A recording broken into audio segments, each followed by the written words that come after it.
Yay. Ya'ate mabuhay. Aloha. Relatives, thank you for tuning in today to yet again another episode of Medicine Tribe Television, Real Medicine. I'm having a blast doing this. This is fun. It's more than fun. It's educational for myself as well as being able to share these kinds of conversations to our public audience on social media. So I hope everybody's getting a little bit out of these conversations. I know I am, and it's an honor to get to host different folks from all walks of life with sharing all these dope wisdoms. So mahalo for tuning in. Bomatum. Happy Pride, of course, got a rep.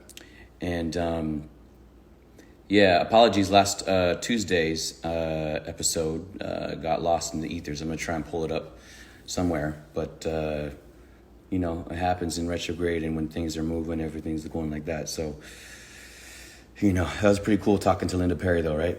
That's pretty sweet. She's amazing. Today's amazing guest is a dear friend of mine, a Latina sister. Her name is Niria Alicia, and she is an activist and a water protector and a organizer and a teacher and just an amazing person. And we're going to get to hear from her today and speak with her about all things movement, resistance, medicine, ceremony, the waters and the salmon. So I'm going to drop her a line here and let's get to chatting with her. Come on in. Real medicine, baby. Hey, yo. Good to be on here. Good to see you. Yeah, good to see your face. You're looking fresh. Thank you. I did my hair, I was like, last night you told me I should do this. I was like, okay, cool. So let me just make sure I do my hair. It's funny because my last episode was actually in my van on Tuesday. So, you popping out the van, getting in the house for a quick episode. Hey. That's hilarious. I'm here at my best friend's house, and I told them that I was going to be on this, and they're like, great, we'll just come into the living room and watch you live. I was like, that's so weird. They're not watching you right now, are they? Oh, yeah. No pressure. Yeah, no. This is cash. This is super cash. Living room talk. I know, and I had another good friend of mine was like, I'm excited to see you on Instagram live.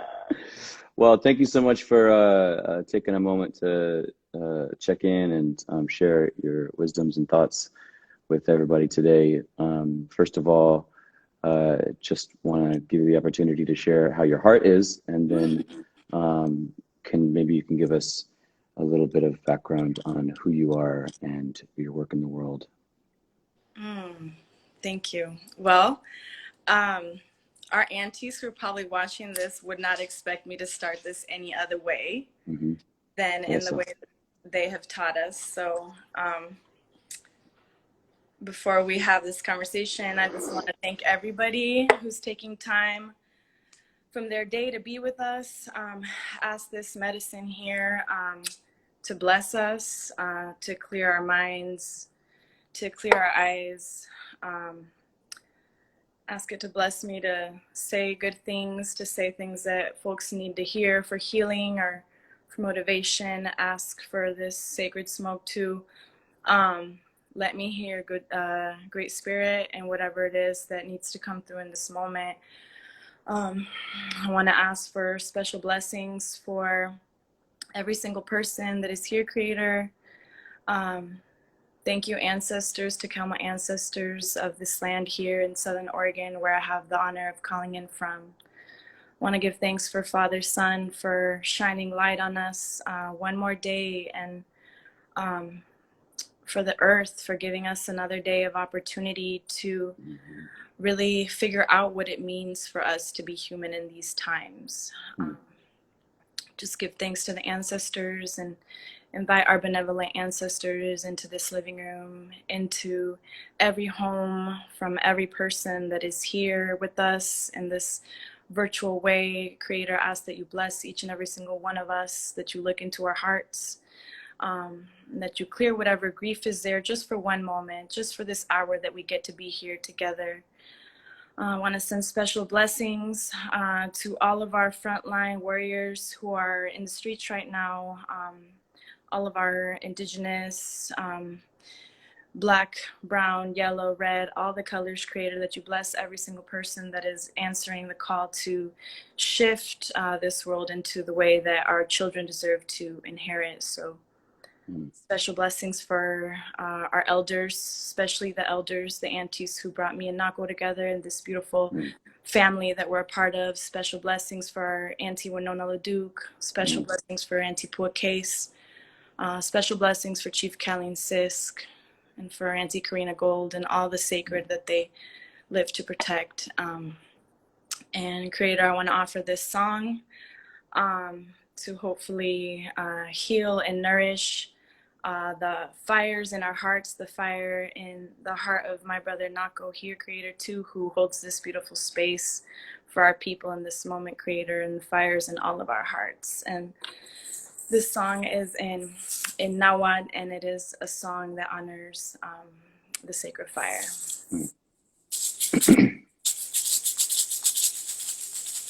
Way shute kutli, ana wana hi ana he ne way. Way shute kutli, ana wana hi ana he ne way. Way shute kutli, tlaso kamati me shikayo, yana wana hi ana he ne way. Shute kutli, yana wana hi ana he ne way. Way shute kutli, yana wana hi ana he ne way. Way shute kutli, yana wana hi ana he ne way. Way shute kutli, tlaso kamati me shikayo, yana wana hi ana he ne way. Shute kutli, yana wana hi ana he ne way.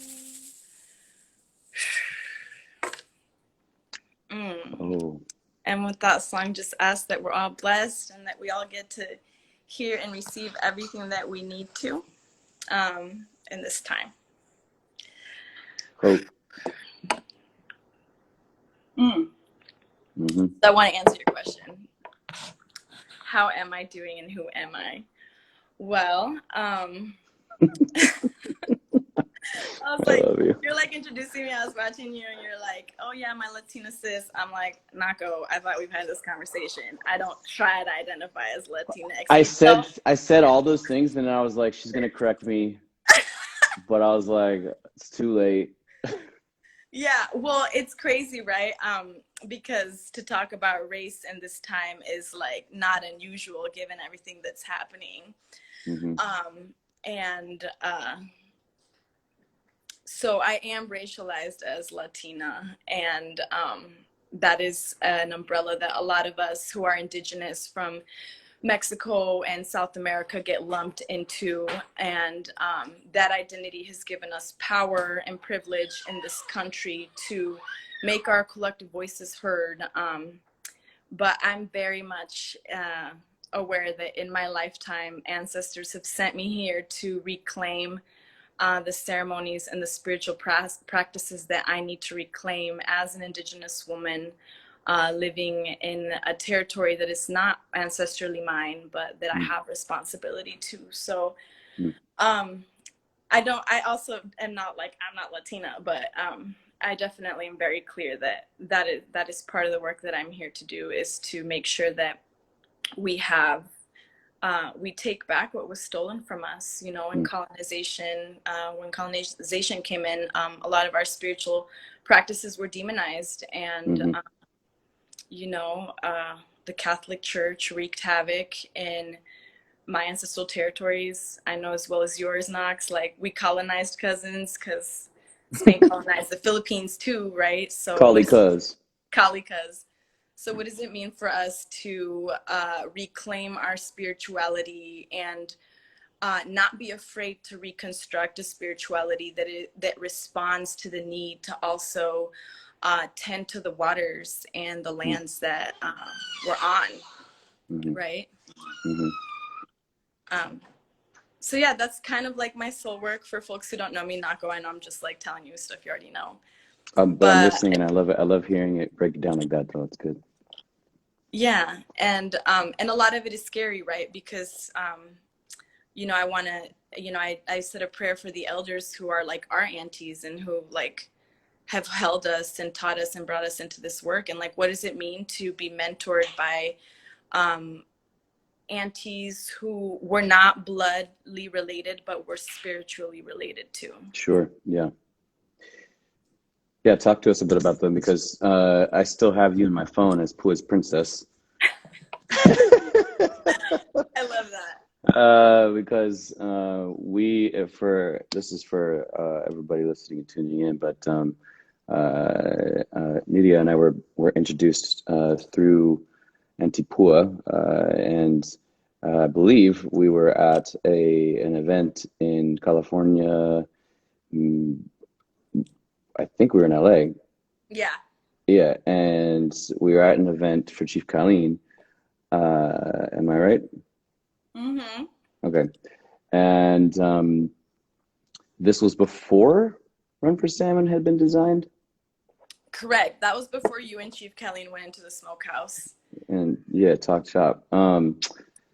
Yeah, so that was sort of a formal introduction, but then, and you're gonna have to help with this, but because I can't I remember got if you're working with Winona before at that time or if it was no. after, but okay, yeah. But we are very connected through these three powerful women, our aunties, as she has said, and I'll let you kind of share a bit about that. Yeah, so I joke about that because I actually met Auntie Pua and Auntie Karina and Chief Colleen as an undergraduate doing a lot of environmental justice organizing there. And I joke that they pretty much kidnapped me because after I graduated, they um, asked me if I wanted to continue helping them doing something. And I'm like, I have no idea what I'm doing in my life. Y'all seem like you really got it down, you know, at that point in time. I was really nestling with this question of how do we merge and braid the spiritual and the political? Because I was having a hard time finding a space that held both.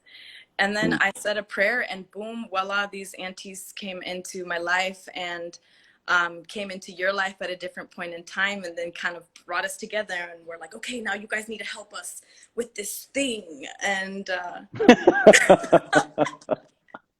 we have yeah. this vision. We're going to restore an endangered sacred species, and we're going to protect Yeah. water in the like fifth world largest economy with like against big ag and against tech and like against um Yeah, and you were so affluent with it though, because like even though you just dropped in like that, like you know, you're such you're on the ground like at all times, and I'm like we're both air signs though, so like yeah. I think right when we met, I was like, oh yeah, I could fuck with this, like we could do this, and and I was so happy that like that you were there because at that point there was a lot of elders, et cetera, that were around and working together, et cetera, but there wasn't a lot of young people outside of Palm and a few others that were really like you know good at coordinating like these kinds of things. Yeah, exactly. And that's why Colleen was like, hey, you look like you know how to do some logistics. You want to help? And that's deep, right? Because I would say for a lot of years, you know, and I know a lot of people who are with us here today can relate to like, what does it mean for us as like immigrants, first generation, non-Indigenous people or Indigenous people who are living on other people's territories? What does it mean for us to protect the earth in a good way that Hmm. honors and respects and doesn't invisibilize the Indigenous people who have never left and who've always been on Hmm. the territories?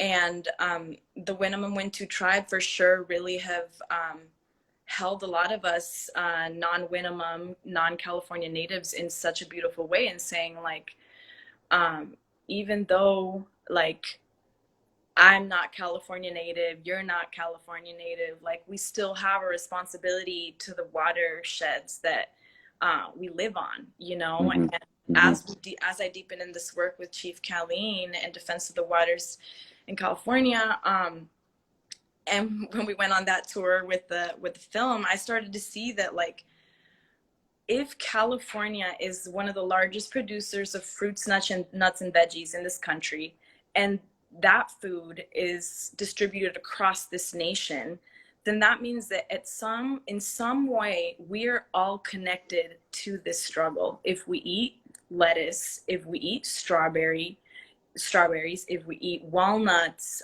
almonds, celery, cauliflower, like almost 90% of the produce that this country produces, is that we consume is Comes from the Central Valley. comes from the Central Valley, right? And only recently, Nahko, I wish I haven't told you this, but I spent some time in my homelands in Michoacan. Shouts out if there's any Michoacanos tonight, or this afternoon. And I discovered that my great grandfather had actually come to California, to Stockton, California in the 30s to harvest tomatoes, in the 40s to harvest tomatoes. And that project was only made possible by the construction of the Shasta Dam. So, like, since my great grandfather, there has been this migration pattern of, like, coming and tending to this land and tending to this food that is produced by the Winnemem Wintu watershed. This is a good point. I think people need to remember is that when we're talking about like the history, right, of like something like, let's say, the Shasta Dam that clearly brought things like this, the infrastructure of this country, specifically if we're talking about California, or the whatever it was, 70,000 dams or something like this that were put in at a time where just the country was at a different stage. And we're talking about, the work that our ancestors did. I'm a second generation immigrant family. My father's family came from the Philippines. And so like, and then my relatives all worked, tons of jobs in California, not necessarily fruit or, farming, these kinds of industries, but certainly like making clothes and parts, these kinds of industries. But, some of the things like the water, like the dams, they brought, economic opportunity for our people. And those were at different time. And so I think it's important for us to remind folks that, like, we recognize that industry brought economic, opportunity for us or for our ancestors. However, the time for change is long since passed, that these infrastructures like the dams do not serve us anymore, and just certainly don't serve the creatures, those that swim in the sea, the salmon, etc. I just wanted to drop that in there as a note. I mean, you're on point. And like, where does all that come from? Where does fabric come from? It comes from the water. There's nothing on this planet that does not need water to live. And I think we forget that. Another thing that I wanted to know that I think because I also do a lot of work with farm worker. I used to do a lot of work with farm worker communities, more so than now. And I come from a farm worker community and a mixed status migrant farm worker community. So one thing that isn't noted is that when they were passing all those rights for workers in the early 1900s, they left out the farm worker sector. So farm workers don't get protected, they don't get overpaid, they don't get help, they don't get all these benefits that every other sector gets. And I think it's important because it connects us to this moment of, like, the reason why they were left out is because racism was is a thing still. And the population at that time that were farm workers were our Black brothers and sisters.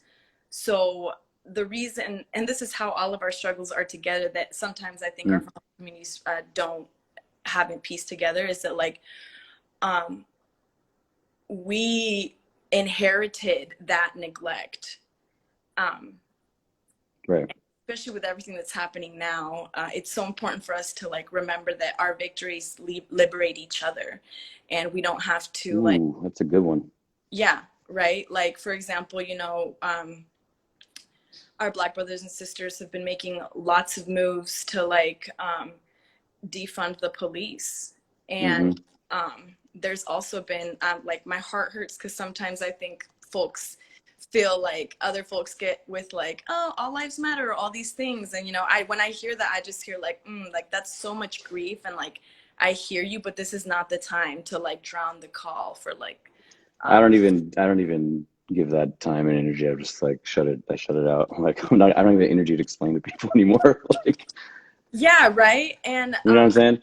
yeah, but I think it's important to remind ourselves that like brown communities, mixed at like migrant communities, we will benefit from the defunding of police. So like Right. let's cheer for each other. Like when we stop the raising of the Shasta Dam, and when we restore the salmon in the waters, everyone's going to benefit from that. So Mm-hmm. like how can we like uphold that memory in a time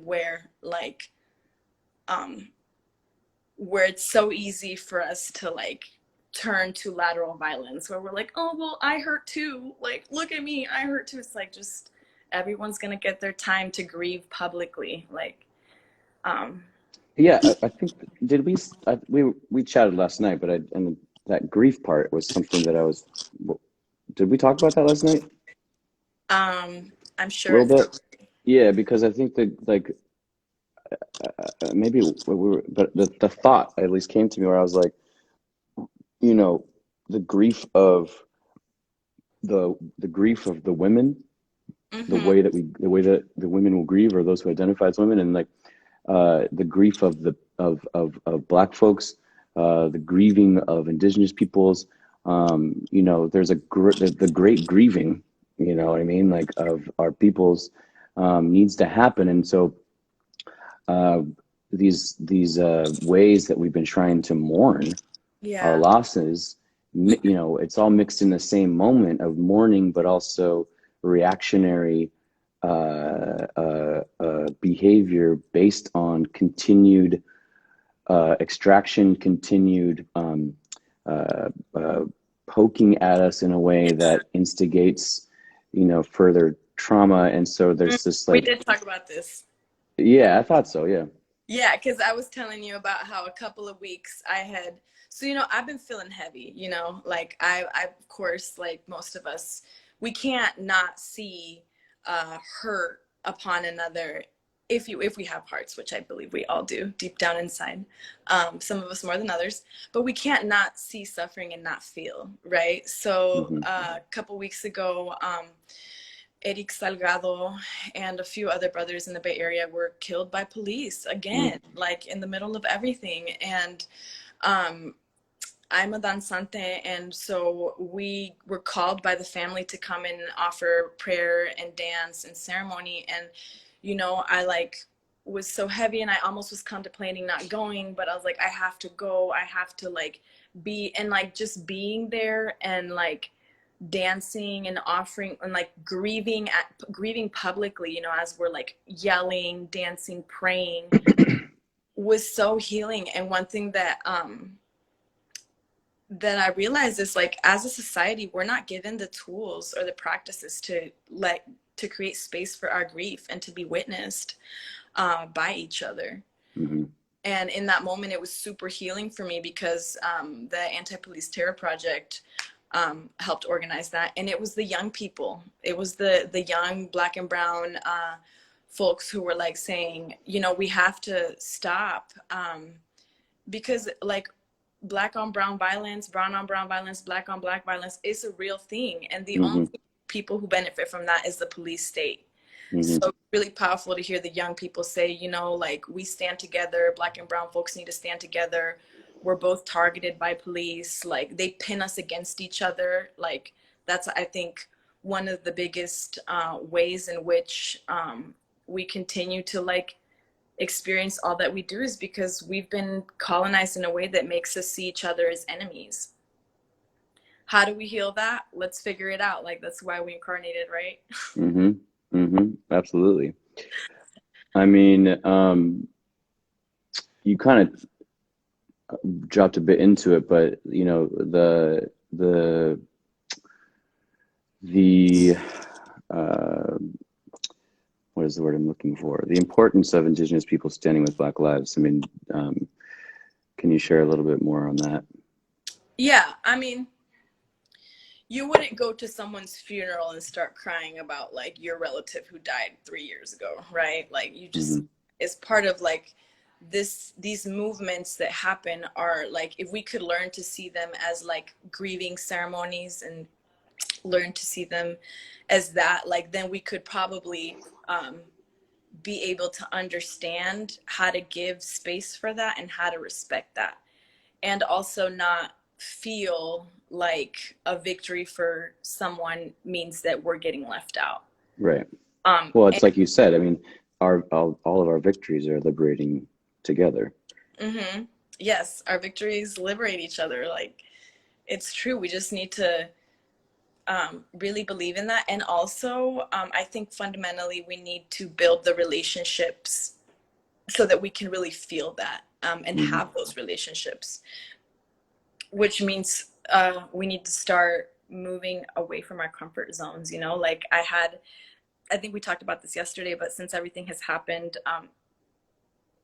I also have friends who like reach out to me like, where do I go to learn? Like, oh, I don't know any like Black folks. Like, I want to show up. It's like, like this is part of the work, is like asking ourselves like how can we show up for this moment in a way that is respectful, Hmm. um, Genuine and authentic. and genuine and authentic, and not like trying to clear ourselves of like our guilt, or trying to like be like perpetuate the saviorism of like I must come to save the day. It's like, no, sometimes you just got to show up and take the trash out, or like what does service look like in Or these. be or serve and serve and like provide water or provide snacks and be a medic or whatever. I mean, in Seattle alone, like we're seeing some things. I mean, Seattle's always been intense when it comes to protesting, when it comes to uh, public displays of um, the emotional community body. Uh, uh, whether you date it back to like, I guess this was when we were alive during this time, but uh, the World Trade Organization, protests in Seattle in the 90s, and then, Occupy in Seattle was far more intense than it was in Portland. And then like, now they've shut down the park and have created a whole, their own space there. Um, I think I just went on a tangent and I forgot where I was going with that. But let's just I do have let's move on. I have another question that I want to move into. This is another space of the Great. conversation. I'm But here for it. talk to me about whiteness. Ugh.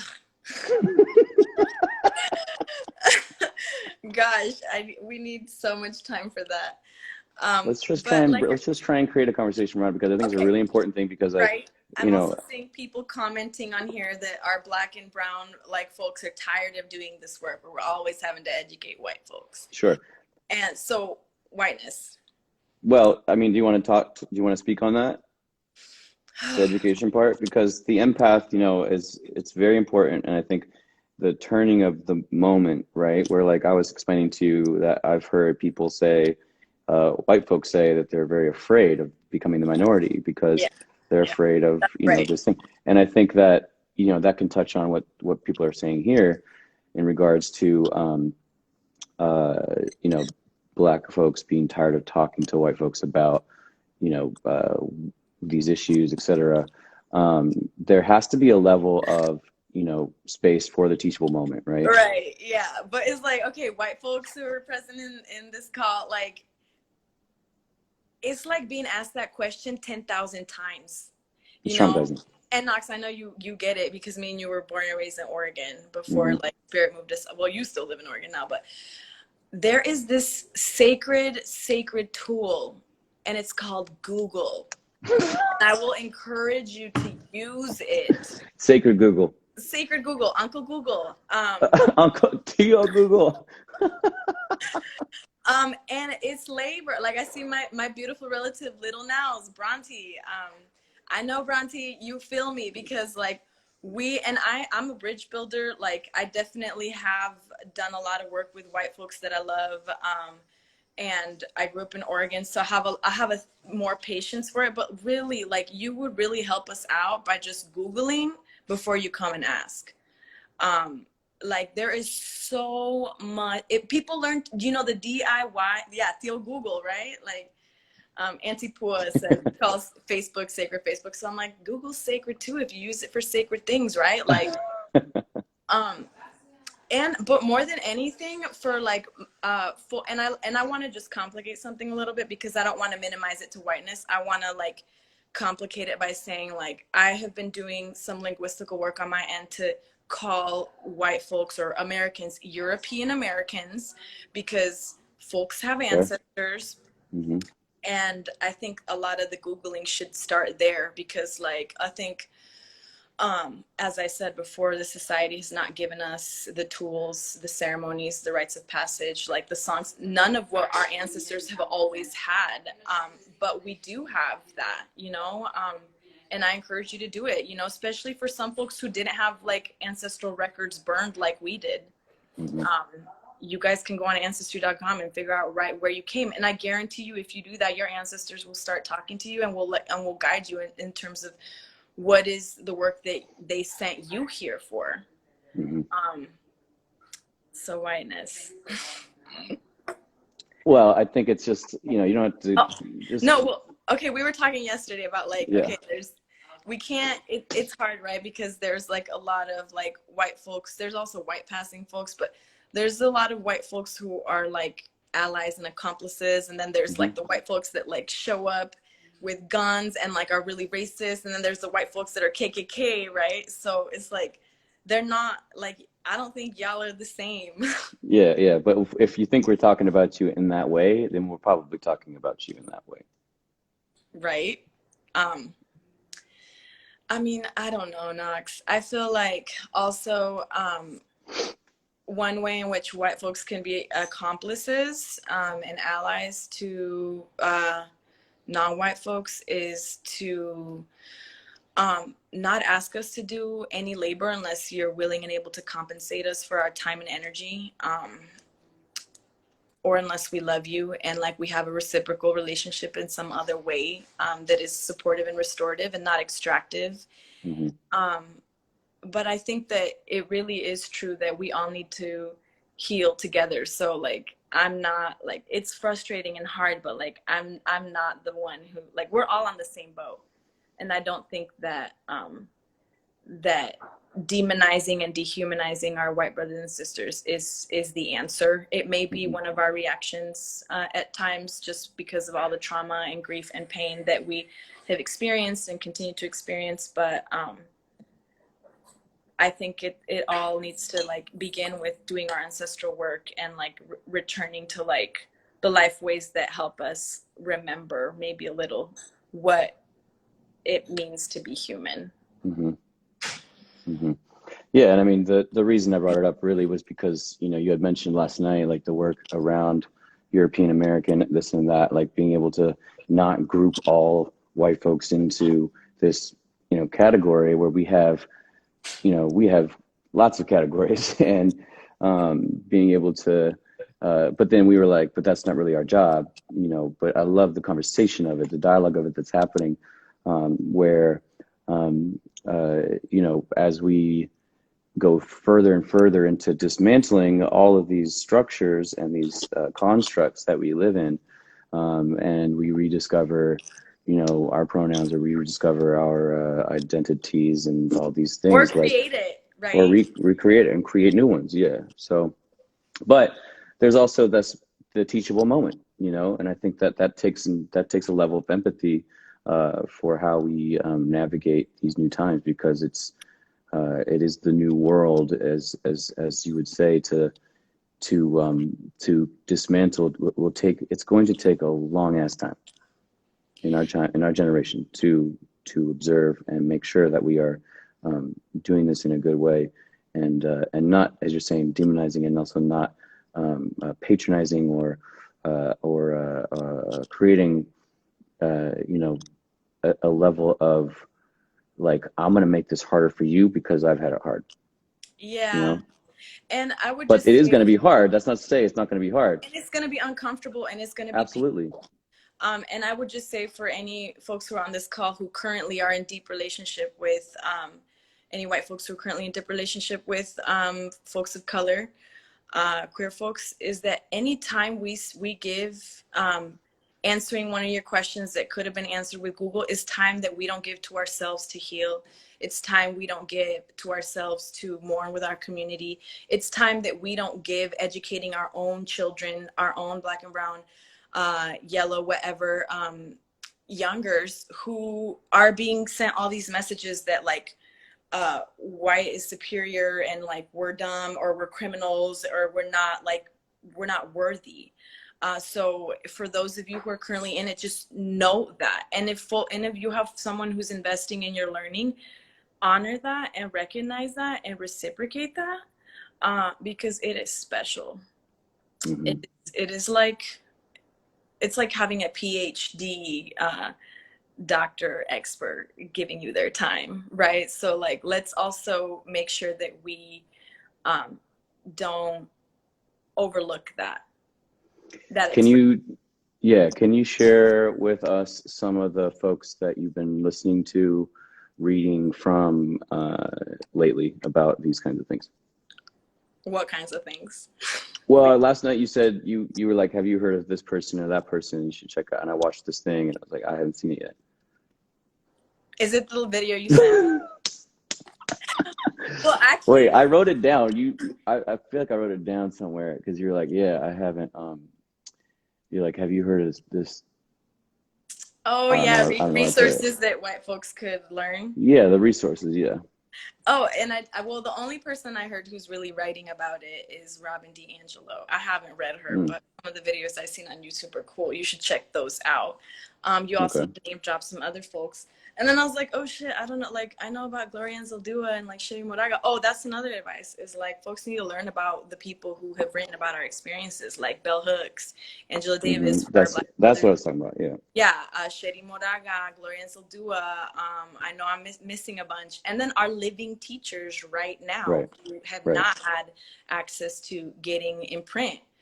Our mothers, our grandmothers, our community leaders. Like, we can't overlook the ones who are putting in work day in, day out. So yeah. Yeah, so. Okay, let's shift to what are the resources and tools we can give to our like black and queer and indigenous folks on this call, because I want to also like recognize that. Yeah. And this is us doing labor that like we see. This is me, like, this is the point I was making. It's like it's time we don't give to our own folks who are really in pain. It's okay. Okay, so go ahead. Well, what you got? I just want to encourage my people who are organizing to make sure you shower, to make sure you are burning your medicine, you sleeping, make sure you're drinking water, and make sure you're setting time aside to pray, because I know we have a lot of folks right now who are like, it's kind of like the go moment, and it's a time that this is a historical moment we're living in right now, because so much is changing nationally. But I want to just like extend my compassion and my love and my gratitude to the Nap Ministry. That's another account you can post up there. Thanks, Bronte. What is the Nap Ministry? The Nap Ministry is this amazing Black minister, I believe, who's putting out lots of good reminders. So go follow their account about the importance and sacredness of naps. Just lots of little tools. Sacred naps? Yeah. I'm into this. Oh, I need to check this out. Yeah. Yeah, I mean, what have folks been what are accounts that folks have been following? I'm just wondering if folks want to put in the chat that we could kind of like name out. And if you want to put it in the chat, also put it in as far as like if it's like local to a city, that kind of a thing as well. Um, but yeah, continue. I'm about to peep this nap situation because I'm about that life. The naps, and so I think, well, this ties into Run for Salmon, but maybe some of you guys know that we have, me and Nahko, one way in which like we kind of have become spiritual family has been through this prayer for the run, for the runs of salmon, and it's called Run for Salmon. Here, I'm gonna write it for you. Take your sacred, take your sacred nap. Take your sacred nap. Oh no, I gotta write it back. Oh, that's cool. No, I'm gonna do this. No, I'll pin it. Want me to pin it on here? Yeah, I'm also What gonna is? write. You want me to put the account at Run for Salmon? Oh, I did it. It's at Run for Salmon. Is that it? That's it. And That's all it is. At Run for Salmon. at Run for Salmon Instagram handle. Woo. Yeah, so I think that's another practice because usually this run that we've done, which is how me and Nahko have like come together many times, is as you know, the salmon runs are on the verge of extinction in California and other places, and when Nahko and Chief Colleen went into the smokehouse to pray, Spirit told us that we needed to set down footsteps along the waterways, and prayers and songs, so that the salmon, when they come home, can remember their path. Mm-hmm. And so we'll be, hopefully in the next couple of weeks, be putting out some invitations for y'all that can help you be a part of this prayer. Of course, it has to be a little different because of COVID. But we're really trying to think about ways in which folks from all over the country can use this time to reconnect to their watersheds or to learn the names of the waters that feed you and that come in through your tap. Because chances are there's like a local struggle up your street to defend those waters. Yeah, taking a moment from being, in front of the Justice Center or like being in the streets, I think it's really important this summer that folks switch it up, and head to their local watershed or do some education around their water in their respected areas, not only for that knowledge of and that understanding of how they can be involved in protecting those particular places, but also to understand the history of those lands and to be able to take a sacred nap at the sacred headwaters. You know what I mean? Like those are all like part of this process. And I just wanted to mention as well that like I felt like when we started doing the Run for Salmon stuff, and as we were doing it, like we were literally in school. This was like the first, for me, this was like the first project like outside of, well, yeah, like the first, because the first real project that I spent a lot of invested time in, and got really like excited about, because there's so much to learn about Northern California and so much to learn about tribal people on the West Coast, specifically in NorCal, PNW, and about the waters, etc. And I just want to give thanks to you just for a moment, because you were so present for all of it, and like we both were just like kind of just flexing with whatever like previous knowledge we had about organizing, and just kind of like what rationally made sense. We leave most of the time leaving the prayerful stuff up to Chief and knowing what she's gonna know how to do that best.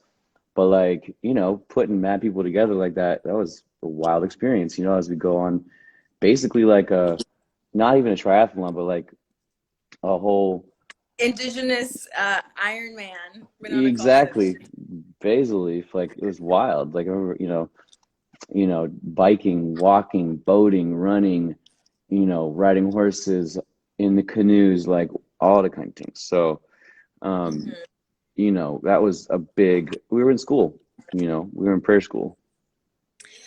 I And mean, I you're think amazing, Nidia. You're amazing. You did such a great job at organizing and keeping everybody together and keeping a smile on no, your face and keeping it all positive. it's like, oh great, now someone tipped over. We will just handle this with grace.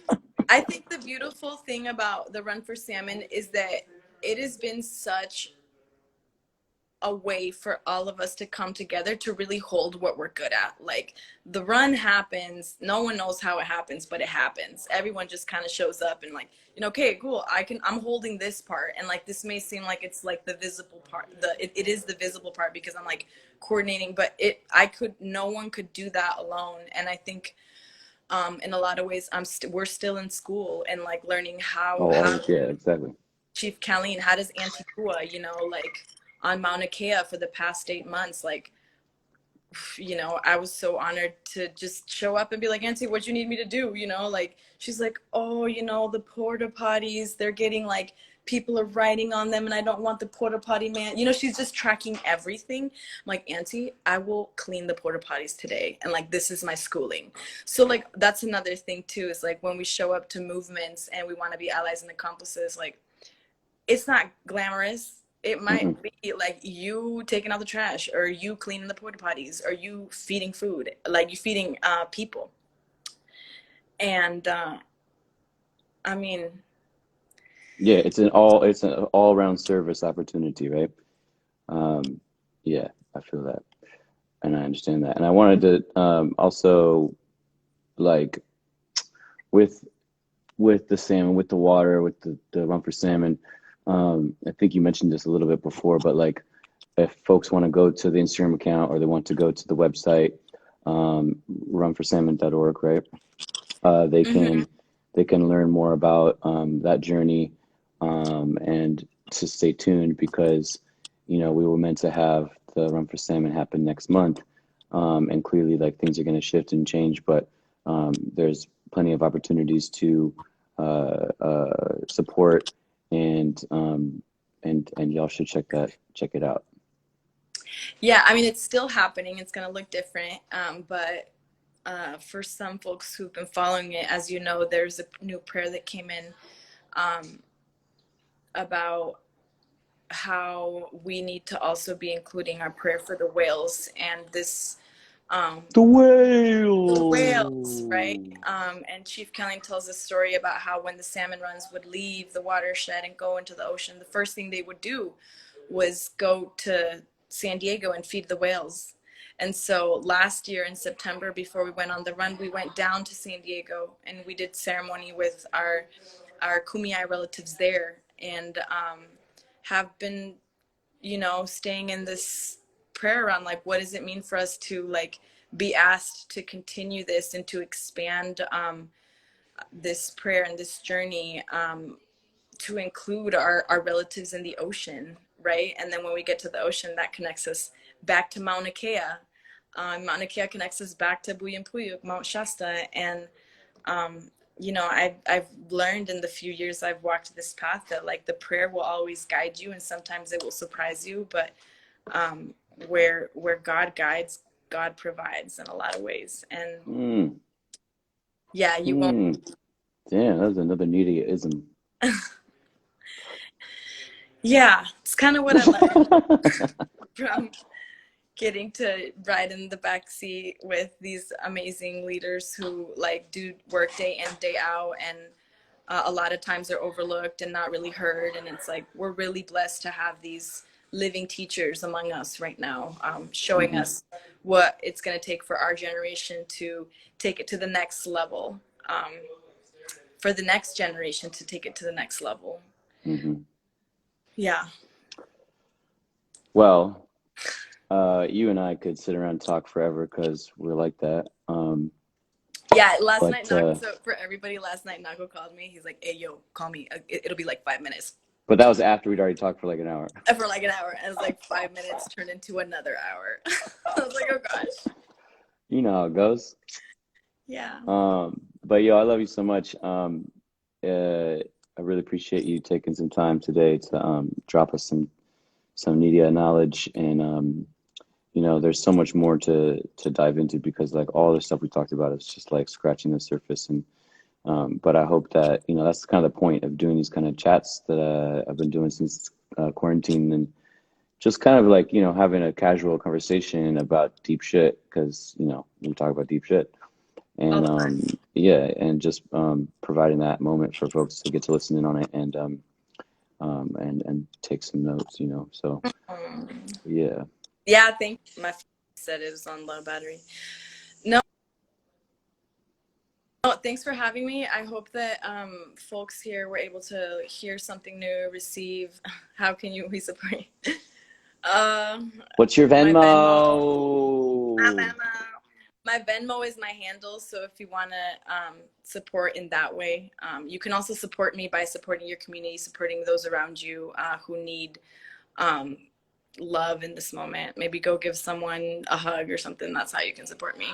We're all very touch deprived because of COVID, so. That's right. That's right. Well, I love you so I love you, much. Nahko. And yo, I miss you. Hopefully we can kick it soon. And I'll check in with you in a minute. Yes, come down in July. Yeah, oh, I will for sure. Okay, now do I just click this X button here? I'm gonna close you out, so it's all good. Okay. Love you. Thanks, everybody. Ciao. Bon matum. Giving thanks for Niria for dropping in and speaking with us today. That was special. Um, she's a dear friend, and love getting to hear her speak, because she can talk about all the kind of things, you know, and she's a powerhouse. So check her out on her Instagram, of course, and also the Run for Salmon that is pinned to this chat. So as always, y'all, you can rewatch these episodes on IGTV. Unfortunately, my episode on Tuesday was deleted. I think I'm gonna try and find it on my computer, but like on my phone, it just disappeared. It froze and all that kind of stuff. So unfortunately, it wasn't able to happen with Linda Perry. But I did have a really dope chat with her, and I hope that I can source that and repost it. Anyways, yeah, I love you all very much. I'll see you for Sunday service. Thanks for tuning in, and once again, giving thanks for this opportunity to come together in the digital realm to discuss movement, medicine. Yeah, movement and medicine. Hey, coo, coo, coo, coo. All right, y'all. Be well. We'll see you soon. On the tomb.